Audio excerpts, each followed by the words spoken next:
Hello, আসসালামু আলাইকুম। এখন আমরা যেটা করব সেটা হচ্ছে গতি অধ্যায়ের অর্থাৎ লেকচার 4 নিয়ে কথাবার্তা বলবো। লেকচার 4 এ আজকে আমরা কি করব ভাইয়া? আমরা গত ক্লাসে দূরত্ব এবং সরণ নিয়ে কথাবার্তা বলছি। আজকে আমরা যেটা করব আমরা হচ্ছে বেগ আর দ্রুতি নিয়ে কথাবার্তা বলবো। ক্লিয়ার? সো দেখো আমরা এখানে দুইটাকে ভাগ করে দিলাম আলাদা করে। এক সাইডে আমরা লিখব হচ্ছে বেগ, আর এক সাইডে আমরা লিখব হচ্ছে দ্রুতি। সো কথা হচ্ছে আজকে আমরা বেগ এবং দ্রুতির ফুল কনসেপ্টটা আজকে আমরা ক্লিয়ার করে ফেলবো। ক্লিয়ার?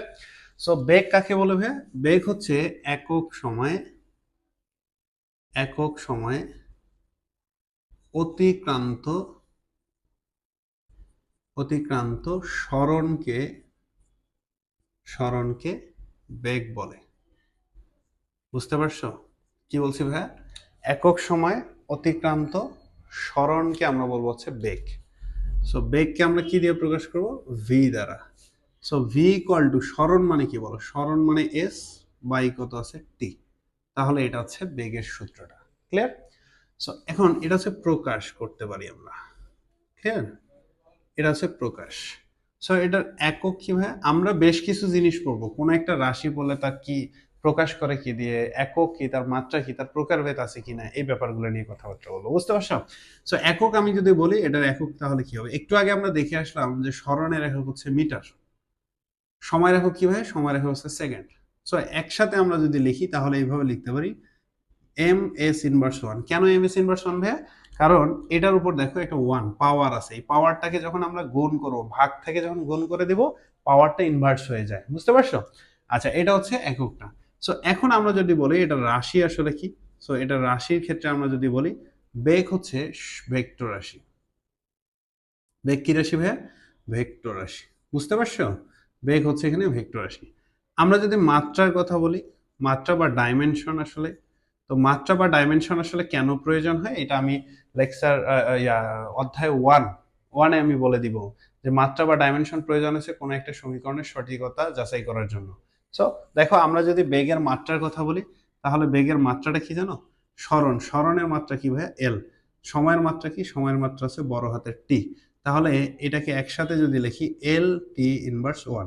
সো এটাকে লেখার পরে একটা থার্ড ব্র্যাকেট ইউজ করতে হয়। বুঝতে পারছো? সো এই হচ্ছে আমাদের বেগের ক্ষেত্রে কথা। বুঝতে পারলো? আচ্ছা, এরপরে দেখো দ্রুতি আসলে কাকে বলে? দ্রুতিটা হচ্ছে যে একক সময়ে অতিক্রান্ত অতিক্রান্ত দূরত্বকে দূরত্বকে একক সময় অতিক্রান্ত দূরত্বকে দ্রুতি বলে। বুঝতে পারছো? একক সময় অতিক্রান্ত দূরত্বকে আমরা বলবো হচ্ছে দ্রুতি।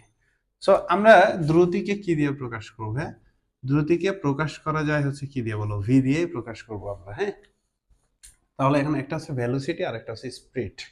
সো এখন দেখো এটাকে কি লিখবো বলো? ভি ইকুয়াল টু আমরা লিখতে পারি হচ্ছে ডি বাই কত আছে টি। বুঝতে পারছো? সো এককের ক্ষেত্রে আমরা যদি বলি একক, তাহলে এককটাকে কিভাবে লিখতে পারি? ভি। দেখো দূরত্বের একক কিন্তু মিটার। আমরা এর আগে দেখলাম যে দূরত্বের একক হচ্ছে মিটার। সময়ের একক কি হয়? সময়ের একক সেকেন্ড। তাহলে এটাকে লিখে যায় কিভাবে বলো? M S inverse one.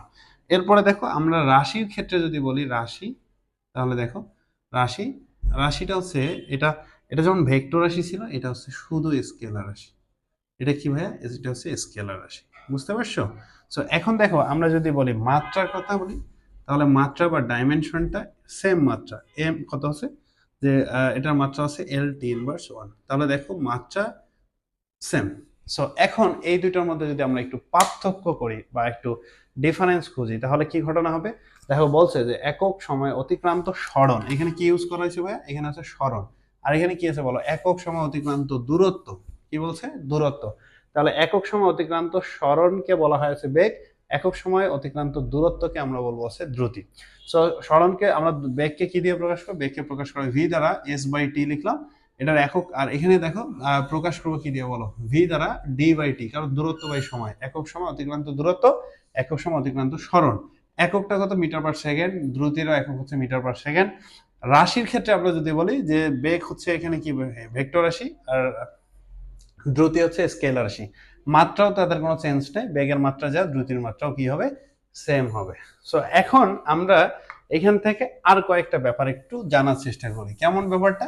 আমরা হচ্ছে গড় দ্রুতি, গড় বেগ নিয়ে কথাবার্তা বলবো। হ্যাঁ, গড় দ্রুতি বা গড় বেগ। বা তার আগে আমরা একটা কাজ করি, সেটা হচ্ছে তাৎক্ষণিক দ্রুতিটা আর তাৎক্ষণিক বেগ সম্পর্কে জানি। দেখো, তাৎক্ষণিক বেগ বা তাৎক্ষণিক দ্রুতি কাকে বলে জানো? সময়ের ব্যবধান শূন্যের কাছাকাছি হলে, অর্থাৎ অল্প সময় শূন্যের কাছাকাছি যদি হয়, ওই সময়ের মধ্যে অতিক্রান্ত সরণকে আমরা বলবো হচ্ছে কি তাৎক্ষণিক বেগ, আর অতিক্রান্ত দূরত্বটাকে আমরা বলবো হচ্ছে তাৎক্ষণিক দ্রুতি। সো এইটুকু একটু মনে রাখবো যে সময়টা যদি শূন্যের কাছাকাছি হয়, তাহলে ওই সময়ের অতিক্রান্ত সরণটাকে আমরা বলবো হচ্ছে তাৎক্ষণিক বেগ, আর ওই সময়ের অতিক্রান্ত দূরত্বটাকে আমরা বলবো হচ্ছে তাৎক্ষণিক দ্রুতি। ক্লিয়ার কথাটা ভাই? সো এখন আমরা যেটা করব, গড় বেগ গড় দ্রুতি নিয়ে কথাবার্তা বলবো। সো তোমাদের এই লেভেলটাতে আসলে দ্রুতি আর বেগকে আলাদা করার কোনো নেই, আলাদা করতে পারবে না। তোমরা যেটা করবে, একটা শিখলেই হয়েছে, হয় গড় দ্রুতি শিখো, না হলে গড় বেগ শিখো। তো চলো আমরা যদি গড় বেগের কথা যদি বলি, গড় বেগকে ভি বার চিহ্ন দিয়ে প্রকাশ করা হয়। কি দিয়ে প্রকাশ করবো? ভি বার দিয়ে। তাহলে গড় বেগের যে ফর্মুলা, এটা হচ্ছে কি জানো ভাইয়া? এটা হচ্ছে এরকম যে দেখো, মোট অতিক্রান্ত দূরত্ব বাই কত হচ্ছে মোট সময়। আচ্ছা, তাহলে মোট সময়কে মোট অতিক্রান্ত দূরত্বকে মোট সময় দ্বারা যদি ভাগ করি, তাহলে আমরা কি পাবো? গড় বেগ পাবো। কেমন? আমি যদি একটু বিভিন্ন টাইপের কথা তোমাকে বলি, ফার্স্ট অফ অল একটা, দুইটা, তিনটা পোষণের কথা যদি আমি চিন্তা করি, তাহলে এটা দিয়ে বের করা যাবে। কি জানো? ধরো একজন ব্যক্তি, এটা একটা সরলরেখা। একজন ব্যক্তি প্রথমে হচ্ছে ধরো এইখান থেকে, একজন ব্যক্তি এইখান থেকে এখানে আসবে, দেন হচ্ছে এইখানে যাবে, দেন ফাইনালি এখানে আসবে। বুঝতে পারছো? তো এইখানে দেখো, তার প্রথম দিকে সরণটা কত? S1, তার টাইমটা কত আছে? T1। সরণ আলাদা, টাইমও আলাদা হয়ে গেছে। S2 টাইমটাও T2, S3 টাইমটাও কত আছে? T3। সো আমি যদি এখান থেকে গড় বেগ বের করি, গড় বেগ মানে কি বলে? গড় বেগের সূত্র কি বলো? মোট অতিক্রান্ত দূরত্ব বাই সময়। তো এখন দেখো তো, আমরা যদি মোট অতিক্রান্ত দূরত্বের কথা বলি, S1 প্লাস কত আছে? S2 প্লাস কত আছে? S3। সময়টা কি হবে? T1 প্লাস কত আছে? T2 প্লাস কত আছে? T3।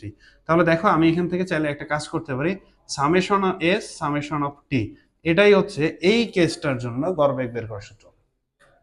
অর্থাৎ মোট অতিক্রান্ত দূরত্বকে তার সময় দ্বারা যদি ভাগ করি, তাহলে গড় বেগ পাবো।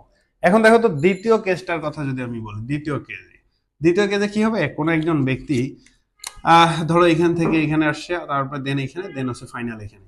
সো এখন দেখো, প্রথম যে সময়, অর্থাৎ এতটুকু দূরত্ব অতিক্রম করতে তার সময়টা লাগছে T1, এই দূরত্ব কত আছে? T2, এবং এই দূরত্ব অতিক্রম করতে হচ্ছে T3। দেখো, প্রত্যেক ক্ষেত্রে তার কি হবে বলো? সরণটা সেম প্রত্যেক ক্ষেত্রে তার।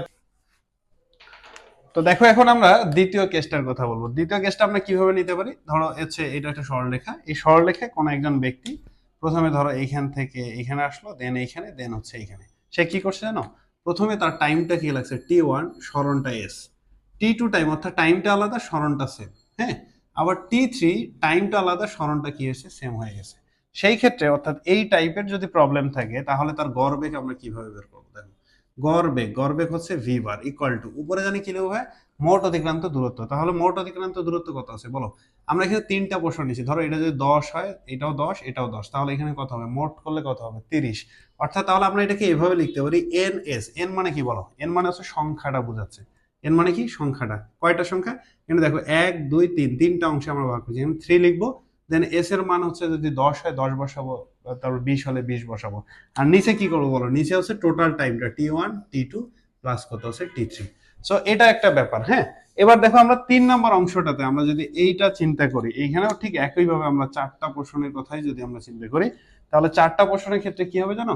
আমরা এবার S1 T, S2 Tটাকে রাখলাম, S3 T রাখলাম। এটা কি বুঝতে পারছো? এটা কি হবে? এটা হচ্ছে, দেখো, সরণটা ভিন্ন ভিন্ন হয়েছে, কিন্তু টাইমটা একই আছে। হ্যাঁ, তাহলে এখন দেখো, আমরা যদি এখান থেকে গড় বেগটা বের করি, গড় বেগ ভি বার ইকুয়াল টু কি লিখবো জানো? উপরে তো আমরা সব যোগ করব, তাই না? তাহলে S1 প্লাস কত আছে? S2 প্লাস হচ্ছে S3। আর নিচে কি লিখবো বলো? টোটাল টাইমটা, অর্থাৎ NT আমরা লিখে ফেলবো। ক্লিয়ার? সো এই হচ্ছে গড় বেগ নির্ণয় করার ফর্মুলা। তোমরা চাইলে এই তিনটা ফরম্যাট ধরে গড় বেগগুলো বের করতে পারো।